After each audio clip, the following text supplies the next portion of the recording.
Muchísimas gracias. Supongo que todo el mundo me puede escuchar, ¿verdad? Muy bien. En primer lugar, muchísimas gracias por invitarme a venir a España. Me encanta siempre venir a España. Es mi tercera, cuarta visita. He estado, por ejemplo, en Sevilla el año pasado y en enero estuve en Bilbao, con lo cual he podido visitar diferentes partes de España en diferentes momentos del año y me parece interesantísimo lo que está pasando en España.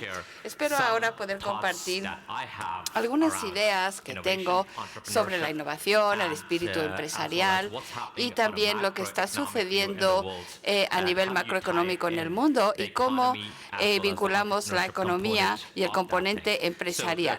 El título de mi conferencia es Impulsando el crecimiento económico. ¿Por qué estoy aquí y por qué estoy hablando aquí sobre innovación? Bueno, pues en primer lugar, yo he estado trabajando en temas de innovación y espíritu empresarial durante muchos años. Yo, pasamos por el 2000, el auge y luego la caída, y yo participaba en una empresa que se vendió luego a una empresa más grande y eso fue un resultado de mucho éxito, así que aprendí muchísimo sobre el entorno de startups, sobre cómo se inicia, se gestiona, se hace crecer y se vende una startup. Luego, después de eso, fui durante 2 años al Harvard Business School y después de eso trabajé como consultor 2 años en Bain & Company, asesorando a muchas empresas del Fortune 500 sobre estrategia, cómo pensar en la estrategia, cómo pensar en nuevas áreas de crecimiento e innovación para las empresas del Fortune 500. Pero más interesante, soy el fundador de Mass Challenge. Si no han oído hablar de Mass Challenge, como ya decía Miguel, somos el acelerador más importante del mundo de startups. Yo lo dirigí durante 5 años y he visto unas 500 empresas de todo el mundo pasar a través de nuestro proceso o programa de acelerador. Así que tengo un punto de vista sobre a qué se enfrentan las startups y por qué van a Estados Unidos de todas partes del mundo, qué encuentran interesante en el entorno norteamericano y por qué prosperan en ese entorno. Trabajo también para empresas del Fortune 500, entonces con grandes empresas, no Telefónica, pero Horizon, por ejemplo, empresas de servicios financieros que también están pensando en la innovación, pero desde el punto de vista de una gran empresa. Y también asesoro muchísimo al gobierno a nivel regional, pero también a nivel nacional sobre algunas de las cuestiones de innovación. ¿Han visitado Boston? ¿Alguien aquí ha estado en Boston? ¿Una sola persona? No, un par de personas. Bueno, pues si vais a Boston, veréis que hay toda una zona nueva de Boston que se llama el Distrito de la Innovación, Innovation District. Bueno, pues ahí no se hacía nada en ese terreno y de repente está creciendo una nueva parte de Boston que se llama el Distrito de la Innovación y trabajamos para el gobierno regional de Boston para desarrollar ese Distrito de la Innovación. Y como nosotros nos hemos mudado a ese distrito, se han hecho casos de estudio en la Harvard Business School sobre cómo crear distritos de innovación en diferentes partes del mundo o cómo podemos concentrar actividad de startups donde no existía antes. Eso es un poquito sobre mi experiencia. Si les interesa saber más sobre mí, luego podré contestar a sus preguntas. Pero empecemos ya a hablar sobre la innovación y el espíritu empresarial, porque es interesante. ¿Por qué todo el mundo de repente está hablando de la innovación y de crear empresas? Pues es que en los últimos 5 años el mundo ha cambiado muchísimo. Las economías del mundo han cambiado de forma fundamental. Y hay 2 visiones distintas del mundo. Tenemos la visión pesimista y tenemos la optimista. Y depende de dónde esté uno en esta ecuación y cómo veamos el mundo. Por una parte, tenemos una crisis económica y esta fue la mayor crisis económica que hemos visto desde la Gran Depresión, ¿no? Ninguna economía resultó inmune. Todo el mundo sintió la recesión y todavía sentimos esos efectos de la recesión en todo el mundo. Y esto llevó al colapso de instituciones como Bear Stearns y Lehman Brothers. Nadie había pensado que podrían colapsar estas instituciones. y lo hicieron. También el crecimiento del PIB se ha paralizado, la gente quiere ver otra vez crecimiento del PIB, hay unas tasas de paro muy elevadas en algunas partes del mundo, sobre todo entre los jóvenes. Así que de los 18 a los 30 años la tasa de paro entre ese grupo de edad es mucho peor por la crisis económica y por ello hay muchísimos jóvenes desfavorecidos, desilusionados, porque ven que esto les está pasando a su generación. Es como una generación perdida. Yo viajo mucho en Estados Unidos y a nivel internacional y hablo con la gente y hablan de esa generación perdida. Y evidentemente estamos viviendo la crisis de la eurozona, muy interesante. Ya oiremos hablar más acerca de esta crisis más tarde. Y también la crisis crediticia y de liquidez, recortes presupuestarios de austeridad y la falta de confianza en el sistema financiero. ¿Qué quiere decir esto? Pesimismo en el mercado. Y si vemos muchos periódicos y los leemos, estos son los titulares que vemos en los principales periódicos. Y esto nos demuestra que gran parte de la economía o de las economías pues están frenadas en el mundo, paralizadas. Pero hay otra parte del mundo que gira alrededor de la innovación y el mundo ha cambiado fundamentalmente desde la crisis financiera y la gente esto lo llama la era dorada de la innovación. Jamás ha habido tantas innovaciones y jamás han tenido tanto impacto las innovaciones en diferentes áreas. En primer lugar, toda la industria está en un estado de cambio. Los modelos de negocios se ven atacados todos los días. La gente, las empresas tienen miedo de un empresario de 22 años que va a acercar a una institución que lleva 200 años existiendo, por ejemplo. Si yo hubiese entrado aquí hace 5 años y hubiese dicho, todo el mundo aquí, a ver, voy a apostarles que las 3 empresas móviles más importantes del mundo, BlackBerry, Motorola y Nokia, van a estar quebradas en 5 años. Nadie habría apostado, ¿a que no? Pero hoy es cierto, ha sucedido. Así que el ritmo de innovación ha cambiado rapidísimamente. Y también se está creando muchísimo valor, nuevos productos, nuevos servicios, cómo interactuamos con la tecnología y miles de millones de dólares de creación de valor se están produciendo y lo sabemos. Ha habido una cantidad sin precedentes de creación de nuevas empresas. ¿Y quién está liderando esto? Los empresarios mismos. Los empresarios están liderando este movimiento creando nuevas industrias que ni siquiera se habían planteado antes, ya sea Uber, Spotify o lo que se nos pueda ocurrir. Y si pudiéramos, recuerdan que en la anterior diapositiva hablaba de una gran crisis del paro. Si hablamos con cualquier startup, el principal problema que tienen es conseguir gente con talento. Y en algunos de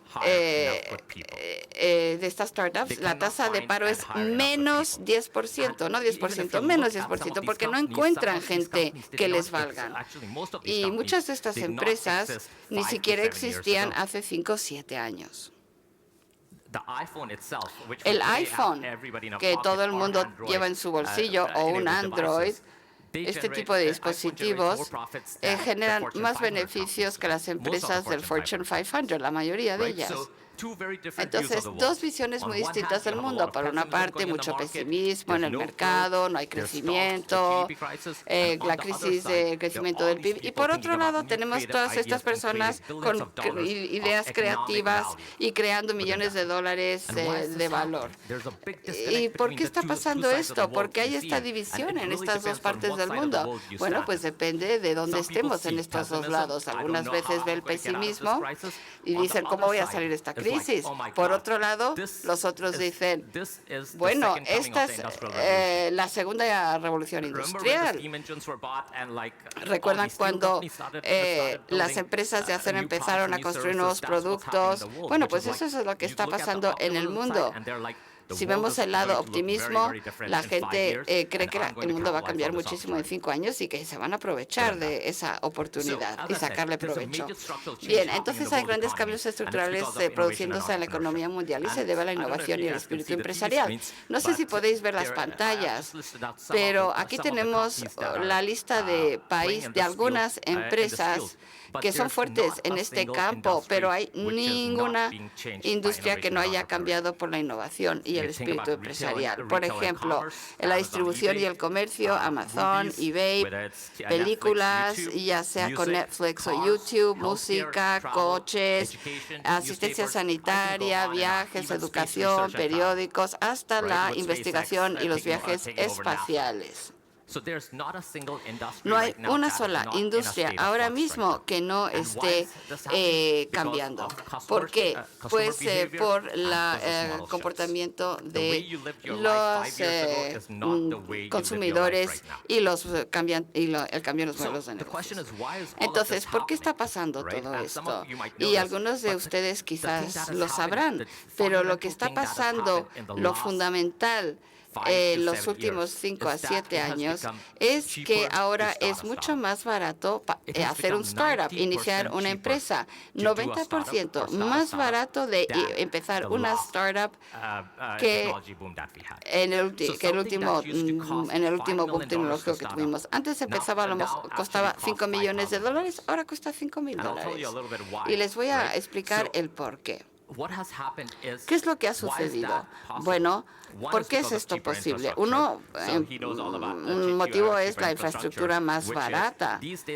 Hoy en día no tienes que gastar demasiado dinero o hacer muchas inversiones para comprar el hardware. Puedes alquilarlo. Netflix ejecuta todos sus sistemas en la infraestructura de Amazon. Así que hay un empresario aquí en España u otro en Israel. El israelí tiene una idea creativa. Bueno, pues él puede hacer un startup rápidamente. Se puede simplemente apuntarse a Amazon, a Rackspace y empezar a funcionar en una semana. Antes tendría que haber dicho, a ver, necesito $2 millones para comprar la maquinaria, el hardware, $2 millones de máquinas, de ordenadores, antes de empezar. Y luego tenemos el software de fuente abierta, open source, que ha tenido un enorme impacto. Si vemos algunas de las principales infraestructuras, todos se están ejecutando en software de fuente abierta. En vez de tener que ir a Oracle y otros y decir, tengo que gastar en estas licencias y que me den Los Ángeles de negocios, que me den dinero para comprar el software, no, ahora lo tenemos de fuente abierta. Y luego la escala. Muchas empresas se están construyendo en plataformas que ya tienen millones de usuarios. Hace 10 o 15 años la gente decía, pero ¿cómo vas a llegar a 10 millones o 100 millones de usuarios? Era inimaginable. Hoy en día es posible porque el mundo jamás ha estado conectado a través de la tecnología como lo está ahora. ¿Y qué significa esto? Lo que significa es que hay más experimentación. La tasa de innovación está cambiando muy, muy rápidamente. Todo el mundo está experimentando en todo el mundo. Un chico que esté en una universidad que tiene una idea puede ir y experimentar, ver si funciona o si no funciona, en vez de hace 10 años donde tenías una idea y tenías que conseguir dinero de un capitalista de riesgo, ¿no? De un fondo de capital riesgo. Entonces ha habido una explosión de startups, no todas van a sobrevivir, pero se está produciendo más experimentación en el lado superior del embudo. Así que aunque fracasen esos startups, la siguiente generación de startups han aprendido de esa experiencia y tienen más posibilidades de tener éxito. El 99%, 100 empiezan, 99 fracasan, pero la que sobrevive crece muchísimo y tiene muchísimo éxito. Y la tasa de experimentación ha subido también. Así que hay más experimentación. Además, la tasa de experimentación, o sea, sabemos rápidamente qué funciona, qué no funciona, con lo cual el bucle de retroalimentación se produce muy rápidamente hoy en día. Aún si vemos una empresa como Facebook, que es una enorme empresa, sacan un producto todas las semanas, algo nuevo todas las semanas. Y básicamente el mantra hace 10 años, el mantra era, oye, tengo que perfeccionar un producto, el ciclo de vida del producto va a ser 2 años y luego lo voy a sacar a la venta. Hoy el mantra es, si no te da vergüenza tu producto, pues no estás sacándolo al mercado lo suficientemente rápido. Experimentar rápidamente y fracasar rápidamente, porque nadie te puede decir si va a ser un producto de éxito o no hasta que lo pruebes con los clientes. Y esto significa que los fundadores son cada vez más jóvenes por un par de motivos. Uno es el hecho de que mucho talento van a las startups. Las startups atraen el talento. Yo cuando fui a la escuela de negocios en Harvard y MIT, ahí es donde la gente que salía de ahí, los más talentosos, iban a los bancos de inversión del mundo, ¿no? Goldman Sachs, etcétera. Ahora, ese talento que sale de esas escuelas de negocio, ¿dónde quieren ir? A las startups. Y si les preguntan con quién quieres trabajar, dirán con una startup, ya no con un banco de inversión. Quieren trabajar en la próxima generación de Ubers y demás. O sea que ahí va el talento. Y además, el segundo motivo es que el mundo en el que vivimos no requiere experiencia. Hace 10 años, cuando uno quería hacer un startup, la gente decía, oye, ¿por qué no vas a trabajar ahora Oracle, Microsoft, 10 años, aprende algo y luego montas tu empresa? Hoy en día, las cosas se hacen según vamos hablando. O sea, es que ya no hay reglas. Se hacen en el momento. Ya no hay ninguna forma de pensar, oye, pues así es como yo voy a empezar Uber o así es como yo voy a empezar a hacer Spotify. No, es que te lo vas inventando según vas avanzando. La definición clásica de un empresario es estar construyendo según vas cayendo por el precipicio. Te lo inventas sobre la marcha. Así que los fundadores son cada vez más jóvenes y llega más rápido el producto al mercado. Y las empresas de hoy se han construido en plataformas que tienen más de 100 millones de usuarios. Aquí tenemos un gráfico de las diferentes, lo que les llegó, el tiempo que les llegó a 100 usuarios activos al mes. Ahí tenéis los meses que tardaron cada una de estas empresas. Estos son inconcebibles en cuanto a la escala que representan, del número de millones de usuarios a los que pueden llegar estas startups. Pero lo que está pasando también, y esto es muy interesante, es que antes, si me preguntaseis hace 5 o 7 años, ¿de dónde vienen las startups? De Boston y del Valle del Silicio en California. Hasta cierto punto sigue siendo cierto, pero hay innovación también en otras partes del mundo. No está limitado a Boston, a Nueva York, al Valle del Silicio. Hay grandes startups que se están creando en todas partes. Aquí tenemos algunos ejemplos como Shazam del Reino Unido, Waze de Israel, Spotify de Suecia, SoundCloud de Alemania, Alibaba de China, Flipkart de India y Coupang de Corea del Sur. Con lo cual, no tienes que estar en el Valle del Silicio o en Boston, aunque sí que representan la mayoría de las startups, sino que las startups se están produciendo en todas partes del mundo. La siguiente generación de startups seguramente será un chico de 20, 25 años que está pensando en una nueva idea y no tiene que estar en California necesariamente. Ve un problema y se le ocurre una solución. Y también está cambiando cuánto pueden conseguir las personas con la tecnología. Si vemos el poder de un solo individuo o un pequeño equipo, es sorprendente lo que pueden hacer. Todos sabemos, yo no sé cuánta gente aquí conoce la Academia Khan.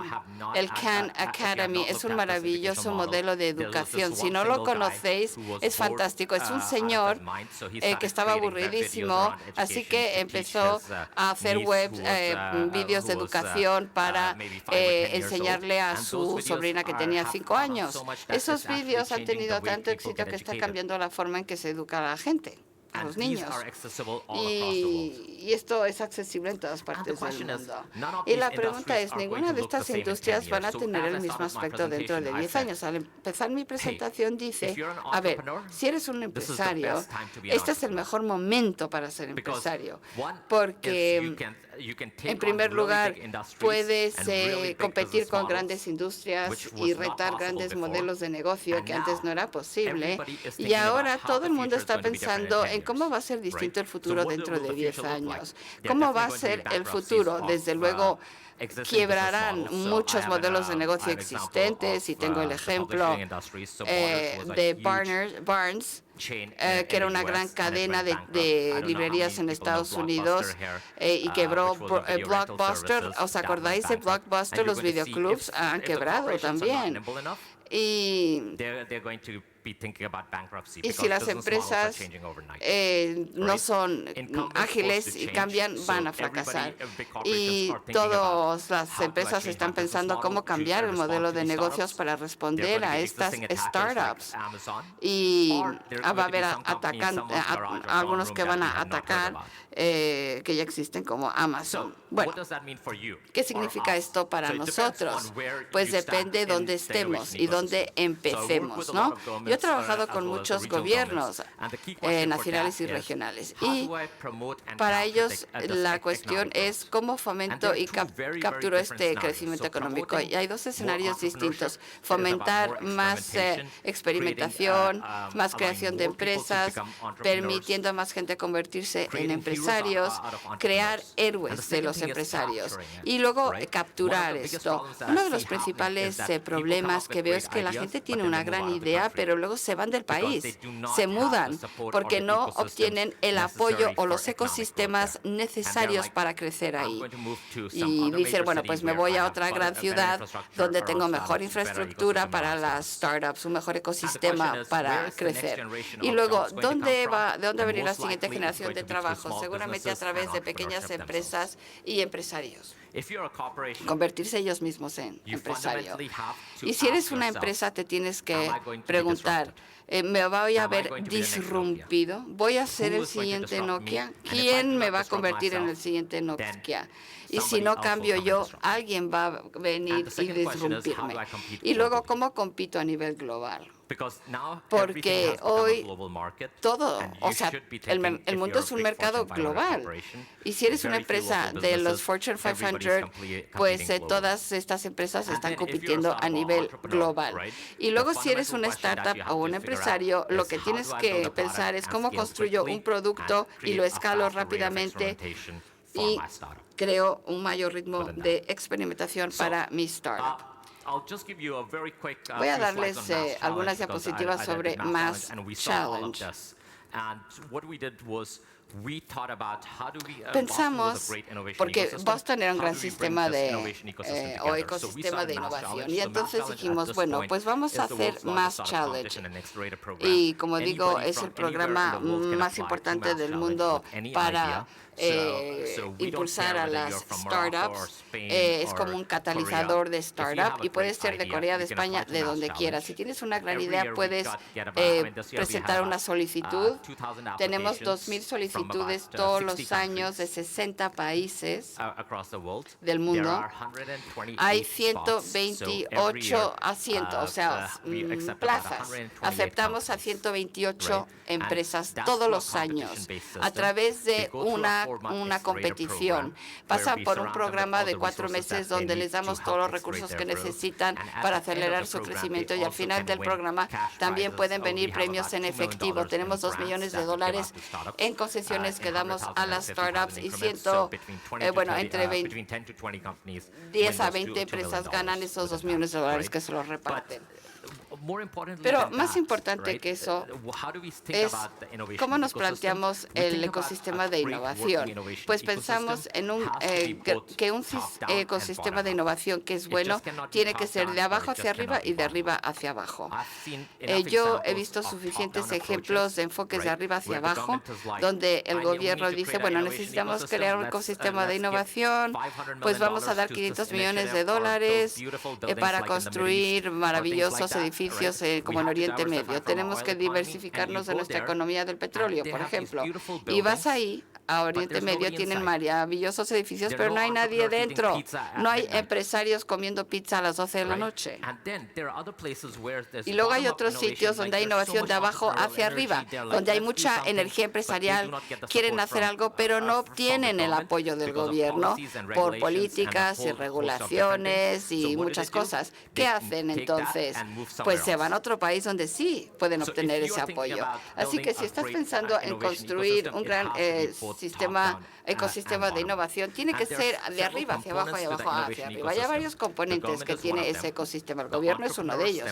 Los empresarios mismos, ¿de dónde vienen las ideas creativas? Estos empresarios seguramente están trabajando en grandes empresas o han empezado otras empresas antes, o bien están pensando en los sistemas universitarios, o son jóvenes empresarios que tienen sus propias ideas. Luego tenemos a Los Ángeles y los fondos de capital riesgo. O lo haces en tu país o tienes que importar capital de otro sitio. Empresas y fundaciones que pueden proporcionar clientes y personas, pero ahí nos referimos a personas que puedan ayudar a estas startups, o sea, mentores, gente que lo ha hecho antes o que puede darles una orientación a estos startups o jóvenes fundadores. ¿Por qué funciona también el Valle del Silicio y Boston como un ecosistema de innovación? Por elemento de mentores. Cualquiera, literalmente cualquiera puede ir al ecosistema de Boston, por ejemplo, y no importa de dónde sean, pueden mandarle a un correo electrónico a cualquiera diciendo, pues puedo tomar un café contigo, y lo harán, sin saber a dónde va a ir eso. No son como, oye, me tienes que pagar por mi tiempo. No, no, no. Es yo te voy a ayudar porque no sé a qué va a llevar esto. Y claro que me tomo un café contigo. ¿Y por qué empezó Mass Challenge? Les voy a dar una historia personal. Bueno, yo y mi cofundador trabajábamos en una empresa y tuvimos una gran idea. No sabíamos a quién acudir con nuestra gran idea. Y pues hay un señor en Boston que empezó 5 empresas, es el centro del ecosistema, y le mandamos un correo electrónico. Tengo una buena idea, ¿se puede reunir con nosotros? Y él nos dijo, oye, pues el jueves a las 10 nos tomamos un café. Fuimos a tomarnos el café con él y nos dijo, estas son las 7 personas con las que tenéis que hablar y luego me decís qué ha pasado. Y así es como funcionan los ecosistemas de innovación. Y de eso estoy hablando cuando hablo que tiene que ser de arriba hacia abajo y de abajo hacia arriba. Sé que en Europa esto es un enorme problema. Podría hablar mal de ello, pero bueno, es que hay que tener una cierta cultura para que esto funcione. Y lo que hizo Mass Challenge es reuníamos a estas personas a un sitio central para que trabajen juntos, para que puedan hacer su tarta crecer. O sea, no es cuánto me toca a mí de la tarta, sino vamos a hacer que la tarta sea más grande. Y tiene que ser así porque estamos compitiendo ya en un mundo global. Y Mass Challenge ha tenido increíbles resultados. 5.000 trabajos se han creado gracias a Mass Challenge. Han conseguido casi $1.000 millones en financiación. Han creado 300 millones en ingresos y 89% de ellas siguen activas. Bien, este era un repaso de la economía de la innovación. Y muchísimas gracias por su atención. Ha sido un placer el estar aquí y estaré encantado de contestar a sus preguntas o hablar sobre cualquiera de las cuestiones.